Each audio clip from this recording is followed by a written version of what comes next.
A maioria dos pacientes internados em hospital psiquiátrico é evangélica, mais especificamente cristãos pentecostais. Estaria a igreja enlouquecendo algumas pessoas que a procuram? Para quem não me conhece, eu sou a Silvana do canal Diário Pentecostal, especialista em História e Teologia do Protestantismo no Brasil. Se você ainda não é inscrito, se inscreva no canal, deixa seu curtir, compartilhe aí com seus amigos. Fazendo isso, você contribui para o crescimento do canal. A igreja faz muito bem para muita gente. O Evangelho de Jesus Cristo já endireitou vidas, já reparou social e emocionalmente pessoas. Com todos os seus defeitos, tem apresentado Jesus às pessoas e servido de instrumento de libertação, salvação e cura em muitos sentidos. Ela tem o poder de reduzir os estragos das doenças mentais. Na década de 1980, um pastor batista, professor de pós-graduação e atualmente presidente nacional do Corpo de Psicólogos e Psiquiatras Cristãos, CPPC, visitou sanatórios e hospitais psiquiátricos quando fazia sua faculdade de psicologia. Ele notou nestes locais que eles estavam cheios e com muitos irmãos evangélicos entre os pacientes. Neste ano, eu fiz algumas visitas a um hospital psiquiátrico e pude observar um grande número de pacientes muito jovens. Eles estavam internados ali por conta de tentativa de suicídio, transtorno bipolar ou por surto psicótico, entre outras doenças.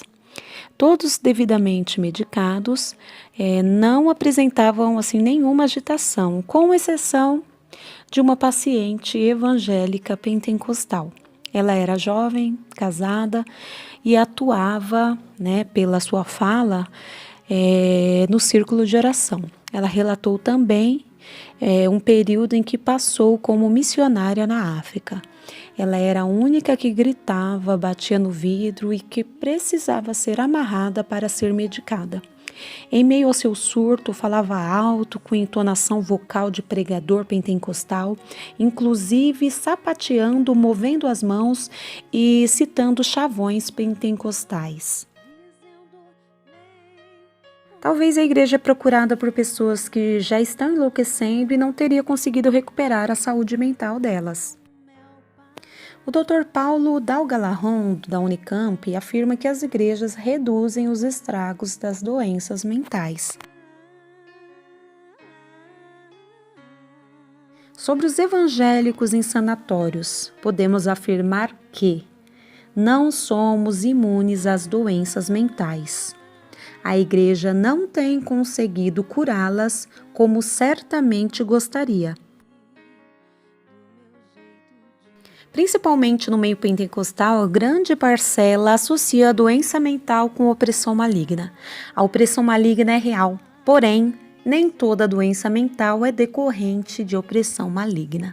Se a medicação estabiliza o paciente, não é opressão maligna, pois os demônios são seres sobrenaturais e não estão sujeitos a comprimidos e injeções espirituais radicais. Alguns até acreditam na existência das doenças mentais, porém, querem combatê-la única e exclusivamente de forma sobrenatural. Devemos sim e prioritariamente buscar auxílio de Deus também para a cura de doenças. Porém, não é sensato desprezar o tratamento médico convencional. O exemplo disso é a maneira como o Evangelho de Lucas e o livro de Apocalipse foi escrito. O primeiro, o Evangelho de Lucas, Lucas teve que ralar, agir como um verdadeiro historiador a fim de narrar os fatos. Agiu de forma natural e racional. Já o livro de Apocalipse foi dado a João de forma sobrenatural. Isso não faz dele mais poderoso em detrimento ao Evangelho de Lucas. Essa observação é importante para se entender que, em certos momentos, temos que nos utilizar de recursos humanos e falíveis, sim.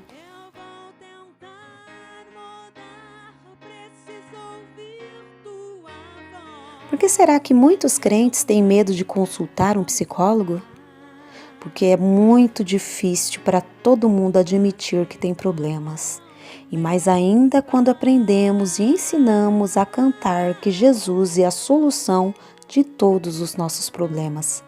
Talvez a psicologia possa desmascarar nossos cânticos, questionar nossas certezas e denunciar nossa moral que tão custosamente pregamos aos jovens e adolescentes. Se estivéssemos mais seguros de que aquilo que cremos e pregamos é sem dúvida verdade, não deveríamos ter tanta desconfiança. Nas visitas feitas por mim a um hospital psiquiátrico agora em 2019, eu encontrei um jovem da congregação cristã no Brasil. Ele estava internado com uma depressão severa ocasionada pelo conflito ao se descobrir gay. Trouxe o exemplo desse jovem da congregação cristã no Brasil, pois tem um artigo científico na Universidade Presbiteriana Mackenzie que trata justamente da doutrina do pecado de morte como fator de desenvolvimento de quadros depressivos na congregação cristã do Brasil. Dentro da teologia evangélica, determinados pecados, principalmente os de ordem sexual, são considerados como erros graves, passíveis de punição e castigo divino. Isso leva os cristãos, em geral, a viver em constante tensão entre os desejos instintivos de seu corpo e os preceitos que regulam a sua fé. A CCB defendeu ao longo de sua história que os pecados de ordem sexual são delitos irreversíveis, considerados como pecado de morte. O membro que, caso cometa algum pecado dessa natureza, perde a condição de filho de Deus e de membro da igreja e, portanto, acredita que não lhe resta mais esperança. O artigo científico entrevistou membros e ex-membros da CCB. 102 pessoas foram abordadas, porém apenas 24 aceitaram participar da pesquisa. O questionário tratava da relação entre depressão e sentimento religioso. Foram feitas 7 perguntas. Primeira pergunta: durante o período em que frequenta ou frequentou a CCB, sentiu-se deprimido em algum momento? Segunda pergunta: a qual causa ou motivo você atribuía seu estado depressivo? 3. Conhece a doutrina do pecado de morte? 4. Considera a doutrina do pecado de morte como agravante para o seu estado depressivo? 5. Quando deprimido, procurou ajuda especializada junto à liderança da igreja? 6. Quando deprimido, buscou ajuda especializada terapêutica? E 7. Considera que seu sentimento religioso dificultou a busca por um tratamento especializado? O tempo médio que os entrevistados responderam que frequentaram a CCB foram de 20 anos. 71% afirmaram sentir-se deprimidos em algum momento durante a frequência à CCB. 67% relacionaram seu estado depressivo com fatores doutrinários, como o medo de perder a salvação, cometer o pecado de morte ou desagradar a Deus. Nenhum entrevistado com depressão procurou ajuda da liderança da igreja. Apenas 17% buscaram ajuda terapêutica especializada. 50% consideram que o sentimento religioso possui relação direta com o estado depressivo. O baixo percentual do que procuraram ajuda terapêutica profissional aponta para a dificuldade que um membro da denominação possui em relacionar sua depressão com fatores fisiológicos, vinculando-os, na maioria dos casos, à questão de cunho espiritual, ou seja, relação casual entre pecado, castigo divino e depressão. O Deus criado por nós. Imagine Deus olhando para você agora.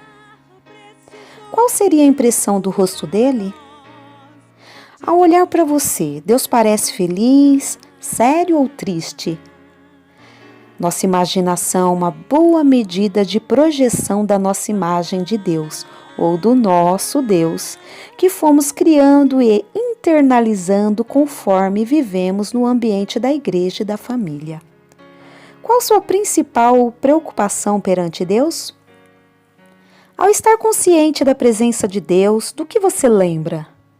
Que tipo de oração você faz mais frequentemente?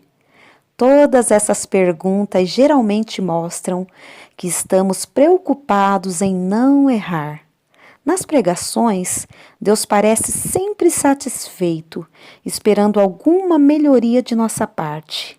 Em algumas denominações, esse cuidado em não errar adquire tons mais dramáticos, porque atrás da esquina, ainda na espreita, o terror da perda da salvação existe. Diferenças entre medo e temor de Deus. O mal dos cristãos é o sentimento que sobre nós permanece a ira de Deus. Existe o medo de pecar, o medo de estar fora da presença de Deus, o medo da mão dele pesar, o medo de perder a bênção. A imagem de Deus pode ser atemorizante. E existem frases que reforçam isso, como por exemplo, se Deus te chamou para o ministério, você não será feliz em nenhum outro lugar. Nada mais vai dar certo até que você esteja no ministério. A definição de temor de Deus pode ser entendida como respeito básico, e isso é positivo. O temor do Senhor, no sentido bíblico, quer dizer ouvir com atenção, prestar atenção no que Deus diz. O temor, ele não causa neurose em ninguém. Precisamos compreender a altura, a largura e a profundidade do amor de nosso Cristo, de que tanto já ouvimos falar, mas que talvez agora ainda não tenha conseguido lançar fora o medo de nossos corações. Justificados pela fé, temos paz com Deus. Não há nenhuma condenação para os que estão em Cristo Jesus. Esse sentimento de paz, que é traduzido para a nossa alma, seria: está tudo bem. É desejado por Deus para a nossa vida nessa terra.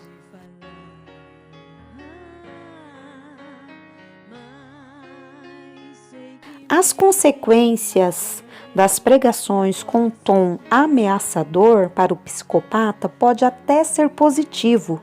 Para aquele indivíduo normal, ele consegue filtrar e absorver o que é positivo e o que é negativo ele descarta. Porém, para o hipersensível emocionalmente, este tipo de pregação é danosa, gera crise de pânico e fobias.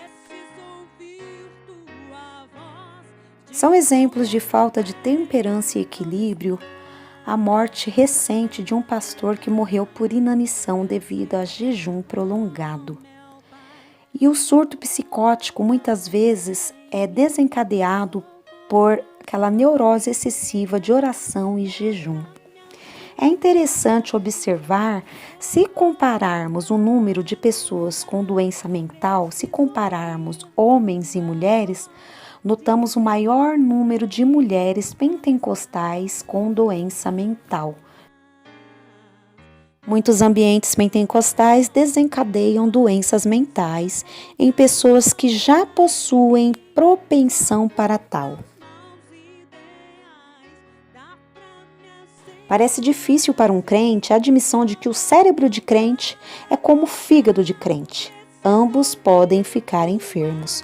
Tomar remédio para controlar surtos mentais para muitos é como negar o poder do Espírito Santo. Parece extremamente ofensiva aos crentes a ideia de que Deus possa permitir que um filho dele sofra de algum distúrbio mental.